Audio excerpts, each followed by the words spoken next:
Bonsoir. L'année dernière, j'étais aux États-Unis en échange avec mes camarades de promo d'HEC Paris. J'avais un emploi du temps particulièrement chargé, c'est-à-dire 2 jours de cours par semaine, dont la moitié était habilement esquivée. Et bon, on s'amusait plutôt bien, on profitait de notre jeunesse, comme on dit, jusqu'au jour où une annonce sort, et je ne sais pas encore, cette annonce va un petit peu transformer ma vie et va modifier les mois à venir. Cette annonce, c'est la sortie officielle de ChatGPT 4. Donc ChatGPT 4, c'est le modèle plus performant, payant, qui vient juste après ChatGPT 3, dont vous avez sûrement entendu parler dans les médias et que vous avez peut-être même testé. Et là, j'entends beaucoup de bien de, de ce modèle. On me dit que c'est extraordinaire, on me dit qu'il faut que je teste. Alors j'achète immédiatement et je me dis super, je vais pouvoir tricher à mes examens qui arrivent à grands pas. Alors je me dis que je vais pouvoir tricher. Donc, je commence à tester, j'apprivoise la machine, je fais des centaines de tests, je me rends compte de plus en plus des possibilités, jusqu'au jour où je dois rédiger une thèse d'une dizaine de pages pour un devoir d'histoire. Et je me dis que pour voir, je vais le faire exclusivement avec ChatGPT 4. Et là, à ma grande surprise, j'obtiens la meilleure note de la promo, sur une promo de 100, alors qu'évidemment, je suis une brêle en anglais. Et là, je me suis pour la première fois senti vraiment, précisément, comme un imposteur. Et donc, l'imposture, c'est le thème aujourd'hui de notre présentation, l'IA générative et l'imposture, et c'est le fil directeur qui guidera notre réflexion. Alors je me sens comme un imposteur, mais en même temps je me dis, c'est quand même extraordinaire. Et là j'ai plein d'idées de business qui me viennent en tête. Parce que oui, je ne l'ai pas encore dit, mais je suis entrepreneur, j'ai toujours eu, je crois, l'âme d'entrepreneur, et donc j'ai toujours eu des idées, des projets, de l'ambition, mais j'ai toujours eu aussi un problème, c'est que je suis un commercial avant tout, donc je n'ai pas de compétences. Je sais rien faire. Je vends du rêve, je ne sais pas le créer. Je suis un HEC.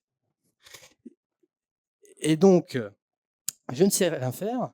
Et voilà qu'apparaît sous mon nez un logiciel qui permet justement de simuler, de répliquer des compétences que je n'ai pas, avec une grande efficacité, avec beaucoup de précision, à condition bien sûr de savoir l'utiliser. Alors là, ni une ni deux, j'appelle mon ami Enzo pour lui partager ma 18e idée de business. Ouais, Enzo, ça va? Ouais, tranquille, ça va et toi? Ouais, ça va. T'as vu ChatGPT 4 là? Ah ouais, mais c'est un truc de malade, ça a changé le monde ce machin. Ouais, donc en fait là j'ai une idée. Qu'est-ce que tu penses de créer une agence où on va aider les entreprises à intégrer l'IA dans leurs process pour exploser leur productivité et mettre plein de gens au chômage? Ah ouais, ça c'est une bonne idée ça. Mais tu sais coder? Non? Et tu as de l'argent pour recruter? Bah, pas trop, on était à Porto Rico la semaine dernière, on a un peu dépensé là. Et tu sais créer une entreprise, tu es en business school, tu vas savoir faire ça au moins. Ah, j'en ai entendu parler, j'ai quelques bases, mais bon. Ouais, et donc là on va faire du conseil, l'idée. Et du coup, tu as déjà vendu des services comme ça? Bah, je connais des gens qui sont en asso de conseil, quoi. Ouais, donc j'imagine que les devis, les contrats. Bon, on verra. De toute façon, on a ChatGPT. De toute façon, on a ChatGPT. Alors, quand il m'a dit ça, je vais être 100% honnête avec vous, j'étais un peu sceptique quand même, hein. Et puis, je me pose et je songe plus précisément à la question. Et je me dis que finalement, quand on veut lancer ce type de business, il y a 3 barrières principales qui s'offrent à nous. Alors, la première, c'est les connaissances, et bien les compétences, et puis le fameux nerf de la guerre, l'argent. Alors, pour les connaissances, c'est vrai que ChatGPT, il est pas mal parce que c'est une sorte de super Google, un moteur de recherche augmenté auquel on peut poser, plein de questions et il va pouvoir nous les expliquer et nous les expliquer dans les degrés de précision qu'on souhaite. Donc pour les connaissances, c'est super.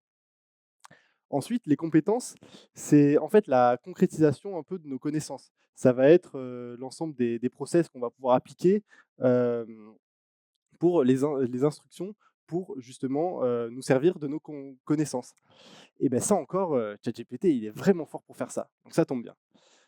Et donc maintenant qu'on a les connaissances, qu'on a les compétences, et qu'en plus on est, très performant, et on va très vite, grâce à, l'intelligence artificielle, et beh, l'argent, c'est plus vraiment un problème parce qu'on n'a plus autant besoin de recruter que ce qu'on avait besoin, avant. Donc là, on a un peu nos 3 barrières qui sautent. Mais ça, c'est dans la théorie. En pratique, je vais vous donner quelques exemples où, l'intelligence artificielle, ça change la donne. Alors, commençons par la programmation. Alors le code informatique. Alors avant, pour, programmer, pour être, informaticien, tout ça, développeur, il fallait quand même, avoir passé pas mal de temps à essayer des choses, à avoir vraiment appris un métier. C'est vraiment un métier. Sauf que maintenant, grâce à l'intelligence artificielle, dès qu'on veut, lui demander qu'il nous fasse, un code qui fait telle ou telle chose, et ben, en fait, on n'a qu'à lui demander en français avec du langage naturel, du «Ouais, tu peux me faire ça?» et beh, lui, il nous le fait et donc c'est très pratique et on n'a pas besoin de savoir programmer pour, avoir les bénéfices, de la programmation. On peut se débrouiller sans développeur. Prenons un domaine qui a pas vraiment de rapport, qui est la rédaction juridique, où parce que, bah, quand on crée une entreprise, on a besoin de rédiger des contrats, des politiques de confidentialité et ben, nous, ça, on savait pas faire, hein, on n'a pas fait de droit, hein. Donc bah, ce qu'on fait, c'est qu'on le demande à ChatGPT et il est très fort. Genre le résultat est plus que correct et donc bah, ça, c'est super. On n'a pas besoin d'employer un juriste. Maintenant, je vais vous donner un dernier exemple. Par exemple, c'est l'analyse de données. C'est la data analyse, c'est un peu un sujet en vogue et hem et en fait, parce que du coup, quand on fait une entreprise, on va récupérer plein de données, on va pouvoir les analyser pour savoir, comment on va s'améliorer et en fait, beh, justement, pour analyser ces données, maintenant, on n'a qu'à les donner en tas à ChatGPT ou à une autre IA. On lui donne, lui, il va les analyser, il va identifier les tendances, il va même nous fournir un rapport et donc on aura tous les bénéfices sans avoir fait aucune, analyse, statistique. Donc c'est quand même plutôt pratique et en plus, le pire, c'est que cette liste, elle est même pas exhaustive. Donc c'est c'est assez pratique. Donc là, dans notre histoire, les barrières à l'entrée, elles volent en éclats et donc on n'a plus aucune excuse. On décide, de se lancer. On crée notre société, en parallèle de nos études. Nos études qui sont un peu simplifiées parce qu'avec l'utilisation de ces outils, ça aide pas mal pour les devoirs et cetera, bon, on connaît. Donc on a nos premiers appels, on signe nos premiers clients et ça marche bien et ça marche même très bien et on est très productif grâce à l'utilisation de ces nouveaux outils. Et donc là, la question qui vient naturellement après ça, c'est de savoir jusqu'où on peut aller avec justement l'IA générative et l'utilisation de l'IA générative. Jusqu'où on peut aller? Qu'est-ce qu'on peut faire concrètement avec l'IA? Jusqu'où on peut aller? Et qu'est-ce que ça change surtout dans les mécanismes traditionnels du pouvoir? Alors je vais essayer d'apporter quelques éléments de réflexion, là-dessus. Et pour ça, je vais commencer par un exemple, personnel, une anecdote personnelle. Ça fait un peu plus de 2 ans maintenant que je donne des cours particuliers de géopolitique dans le supérieur, pour ceux qui préparent, les concours des grandes écoles et en particulier donc celui d'HEC Paris et donc au cours de mon mentorat, j'ai pu corriger des dizaines de dissertations et je me suis dit: «Bon, je vais faire un super robot qui corrige les dissertations de mes élèves». Parce que ça me fait gagner beaucoup de temps déjà et en plus de ça, j'ai pu augmenter la qualité de mes corrections et en réalité, c'était pas si compliqué que ça à faire. Comment je m'y suis pris? Eh bien, j'ai regroupé des données et j'ai fourni à l'IA la méthodologie de la dissertation parfaite, de l'introduction parfaite, du développement parfait, de la conclusion parfaite, étape par étape, de façon la plus précise possible. Et ensuite, j'ai demandé tout simplement à l'IA d'exécuter cette feuille de route en fonction des sujets de concours que je pouvais lui donner. Et le résultat est absolument bluffant, puisque quand on maîtrise bien, qu'on fait différents tests, etc., on arrive à des dissertations qui valent sans problème la note maximale à des concours qui sont pourtant très sélectifs et assez difficiles. Et donc là, ce qu'il faut comprendre, c'est que ça a des conséquences sur donc ce que j'ai appelé les mécanismes de pouvoir. Puisqu'on n'est plus contraint de savoir faire, mais il suffit de savoir comment faire.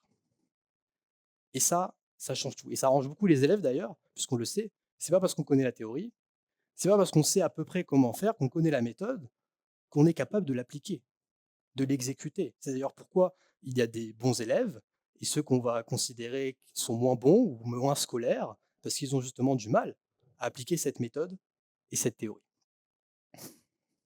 Et donc, sur les mécanismes de pouvoir, on a une sorte de déplacement du pouvoir, ou plutôt une répartition du pouvoir. Qu'est-ce qu'on associe au pouvoir traditionnellement? On en a beaucoup parlé dans les actualités récentes, notamment au moment du Covid. On parle beaucoup des experts. L'expert, c'est donc à la fois le savant, celui qui sait, mais c'est aussi celui qui sait appliquer, celui qui exécute son savoir. C'est le médecin, c'est le comptable. Bon, bah, ces individus, ces experts, au sens traditionnel, ils ont toujours du pouvoir, ils ont toujours de l'autorité, mais je dirais qu'ils n'en ont plus le monopole, puisque d'autres individus comme moi, et comme d'autres demain, seront capables d'obtenir des résultats de très bonne facture, comparables à ceux des experts, en ayant juste la méthode, la feuille de route, les étapes à suivre. Et ça, c'est assez révolutionnaire quand même. Et donc ça, c'était mon exemple précis, mon robot qui corrige des dissertations.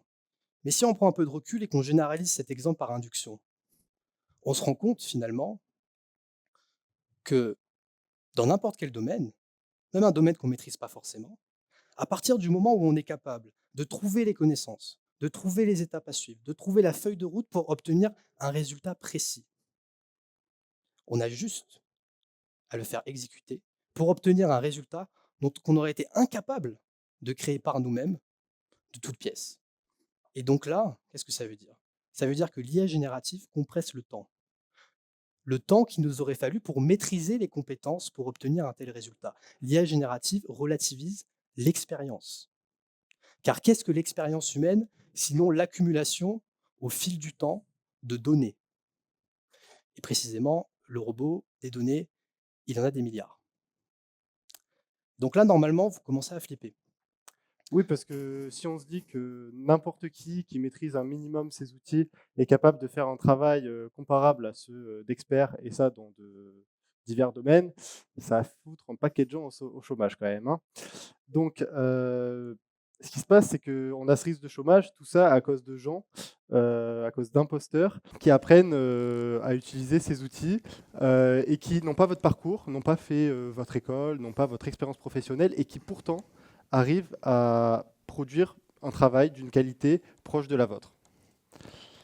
Bon, à notre avis, pour le moment, les IA ne vont pas de suite vous remplacer.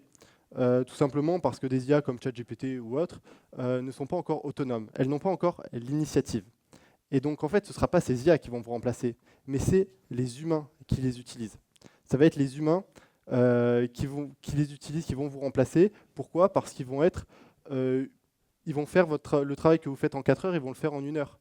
Et donc, mécaniquement, ça va vous rendre moins performant et ça risque de vous remplacer. Et donc, la conclusion, bien sûr. Ouais. Deux considérations donc, pour terminer notre présentation et pour conclure notre propos. Une première considération sur l'imposture. Quand on regarde dans le dictionnaire ce qu'est un imposteur, on voit que c'est une personne qui abuse de la confiance d'autrui par des mensonges en usurpant une qualité. Et j'aimerais attirer votre attention sur ce qualificatif d'usurper une qualité. Puisque c'est vrai, effectivement, cet imposteur augmenté qu'on a tenté de décrire au fil de notre présentation, c'est un peu ce qu'il fait, puisqu'il produit un résultat qu'il n'est absolument pas capable de faire par lui-même. Et donc, d'une certaine manière, il usurpe une qualité.